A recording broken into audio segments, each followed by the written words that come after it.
Hi అండి. Welcome to one is world. ఈరోజు వామాకు బజ్జీలు వేసుకుందాము. వామాకులు కోసుకుందాము.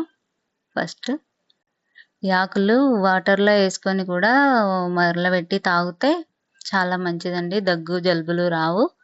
ఈ ఆకులు రోజు సాల్ట్ పెట్టుకొని తింటే 2 ఆకులు మార్నింగ్ మంచిది. ఉత్తి ఆకులు కూడా తినేయచ్చు. ఇలా కడుక్కొని నీట్గా పక్కన పెట్టుకోవాలి.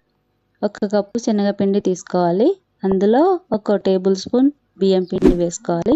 2 స్పూన్ల కారం వేసుకోవాలి. కొంచెం చిటికెడు పసుపు, తగినంత సాల్ట్, 1 స్పూన్ ధనియాల పొడి, అల్లం వెల్లుల్లి పేస్ట్, కొంచెం జీలకర్ర అంతా కలిసేలా బాగా కలపాలి. వాటర్ వేసుకొని కలుపుకోవాలి. కొంచెం వంట సోడా ఈ కన్సిస్టెన్సీగా ఉంటే సరిపోతుంది. ఒక్కొక్క ఆకు ముంచి వేసుకోవాలి. ఇంతే అండి, వామాకు బజ్జీలు రెడీ. లైక్ చేయండి, షేర్ చేయండి, సబ్స్క్రైబ్ చేసుకోండి.